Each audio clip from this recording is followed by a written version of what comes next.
or called crush or kill an animal for no good reason. Today, he will sign an executive order on missing and murdered Indigenous women. We'll just continue. The DOJ has made clear that they will appeal yesterday's decision. It is not a final decision. It is not necessarily a surprising decision. I was with the president when he was briefed on the decision coming down, actually, and nobody was surprised. It is not unexpected, but it may be unsustainable, and we'll see where it goes. The president is taking action, so people see the split screen. The stock market hit another all-time high yesterday. This is a trade agreement that would help everyone, and we don't look at their political parties. We don't look to see if they're in labor unions or not. I think the president's point about Pelosi and impeachment is an important one because Pelosi herself promised, she's not a woman of her word, she promised they would have a vote on USMCA by the end of October. We are way past the end of October.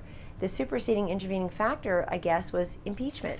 Democrats, and not just the ones, beginning with it, not just the ones any longer, in the they really should be doing the business of the people, which includes the USMCA.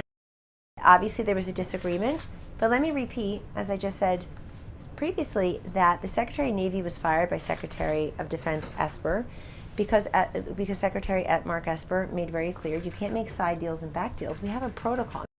For Michael Bloomberg, him being in the race is just an indictment of how underwhelming the 18 Democratic candidates are who remain. And we'll see what money can buy. I think that when Michael Bloomberg says you too could be a millionaire, he's really talking to his consultants who must be thrilled.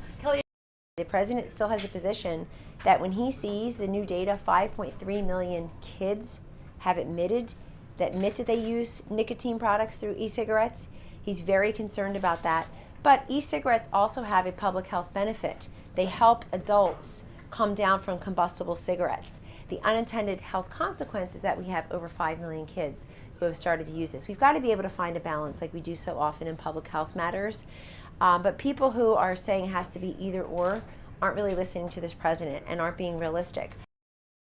But phase one is an important step on what will be a multi-phase process. And I think that's a really smart move, if I may. Very smart move, because something that complicated and something that many years in the making really can't be done in one big bite. So it makes sense. But phase one doesn't touch the forced technology transfers, the intellectual property theft, and I think a lot of the other pieces of just the trade imbalances. So we're not there yet to have the full deal. But the president insists that he will get a good trade deal with China, but it can't be. China already has a great trade deal for China with the U.S. The U.S. wants a great trade deal for the U.S. Thank you. Have a great day and happy Thanksgiving. There's some kind of you heard about the Capitol being evacuated? Did I hear that? Yeah. I didn't hear that. I'm sorry. I'm standing here. I didn't see that. There's something going on up there. Is that right? Yes. We don't know what it is.